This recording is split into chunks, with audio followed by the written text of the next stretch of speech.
اوه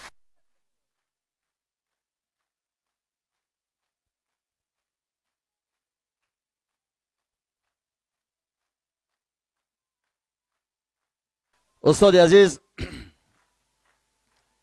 شما بسیار خوب سرود میخوانید استاد، لیکن اگر انسامبل سازمان دادنی باشد همراه استاد سعید قل و عبادالله نمیتونید شما انسامبل، برای که شما و یا سلوک دارند، بعد و یا حافظای کسبی هستند. ما و شما میتونیم انسامبل سازمان داد، هر دومون. انسامبل ما با میتواند هاشم گدا وارد شود، گایم بهترین هاشم گدا، انا با امروز شریف زاده از علما انسامبل ما با میتواند شامل شود. استاد بهترینش هاشم گدا است. او بهترینش هاشم گدا. بعد استاد حسین نصرالدین هم میتونن انسامبل ما با قسم وقتی میخواندن بابای آدینا میگفتن که ای وای به حال همه دایره چی، وای به حال همه دایره چی. برای همین ما با دایره چی از اون میکشن. انا شما میتونیم یک انسامبل خوب سازمان دهیم. خیلی در آینده این نقشه های خوب است. با امروز شریف زاده هم آماده باشید. و من یک شعری خودم میخوانم استاد، یک شعری شما میخوانم. کو چی بود؟ پس از ما شعری خودم است کو. پس از ما؟ پس از ما آدمی. جای اون نیست. یگان چیزی بخوان. خیلی شعری شما میخوانم باشد. مثلا اینا حالدانا میدانند که این شعرها چرا از من شده است. خب تیغ سینا خانم برای اینجا فکر میکنم که طبیبا زیاد هستند، وارثای سینا. تو بسیار میدانی با چیه بود دیگرش چیه؟ شاعری و شعری اگر هست. با چیه؟ خب من خودم را کشته کشته، اینم شعری خودم است. بدم این شاعری و شعری اگر است خانم، شاعری و شعری اگر یا تیغ سینا خانم. منم خیلی نه کوتاه است، وای واریانت اولش دراز بود. برای وارثای سینا میخوانم. به هر حال منم خیلی زیاد در صحنه نبودم، برای چی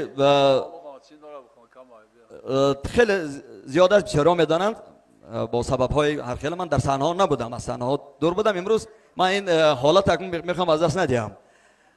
خیلی شده بودم، با خیلی مخلصه از کجا میابم من دیگر.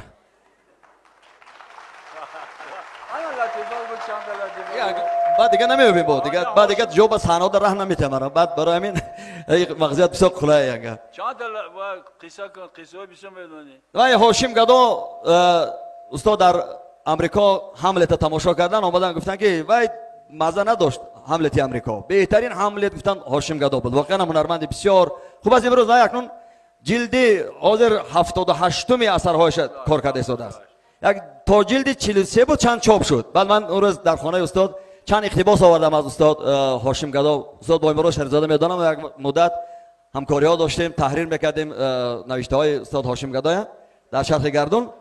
بعد چند اقتباس آوردم از جلد 43 بود، جلد 43 صفحه 798 از استاد هاشم گدا میگه که آدم باید نغز باشد.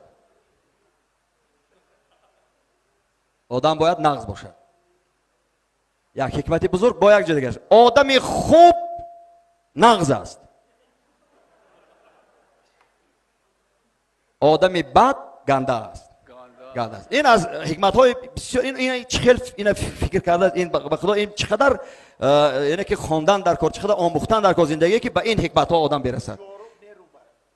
جاروب میروبد مثلا نمیخیل این خیلی از همون نوشته های استاد هاشم گدا. بعد استاد بسیار معقول شده بود. خب برای وارثای سینا که در پیش روز سینا است، ماه 18 آگوست روز مولود سینا است، بر صورت نزدیک است. ترک و تازی هر کجا دوای سینا میکنند تا به بام شهرت اون نردبان پیدا کند. لیک سینا نردبانش را به بامش برده است. ترک و تازی بر هدر این ترک تازی ها کند. از ازل داروی تاجیک ریشه خار است و لیک بوی سینا می کند این خلق از دور قدیم. می توانی از زبان پیر و کمپیرش شنید. دست من نه، دست من نه، دست لقمان حکیم. بو علی را دوش این ملت به دهر آورده بود،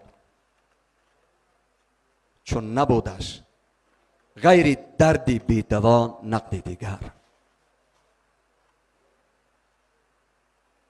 انتظار نوشدارو بود سهرابش هنوز، در سری دستی پدر خونشار از دست پدر.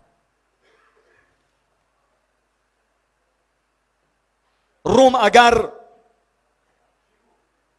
از شاخ اسکندر فراموش کرد زود، در خراسان زخم تیغ شاخدارش مانده بود. گر قتیبه از خراسان باز پس برگشت و رفت، در خراسان ریشهای ذوالفقارش مانده بود. قصه مرغ سمندر پیش من افسانه نیست، سرگذشتی مردمی پیچیده فریاد من است. آن که می سوزد ولی از توده خاکسترش می کند پرواز چون پرنده آتش پرست. آن که عمر مرده مرده زندگی کرد و نمرد، سوختن ناسوختن ایجاد اجداد من است. این باید از خودم. ساعت محمود صحرایی به سلطانی رسید، دست سینا تا به نبض نوح سامانی رسید. زیر دستش بلکه نبض نوح سامانی نبود، نامرتب نبض عصر خویشتن را می شمرد. عصر ترک و عصر تازی بود، عصر بوعلی. عصر شومی ترک تازی بود، عصر بوعلی. در تگ گرد سواران از وطن آواره گشت، عاقبت زندگی در گوشه زندان گذشت.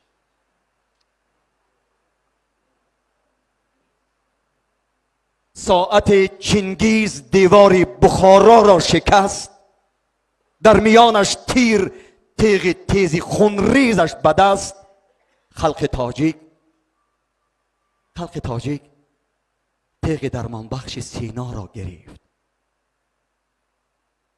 تیغ درمان بخش سینا روی دنیا را گرفت. زنده باد. تشکر. زنده باد. زنده باد.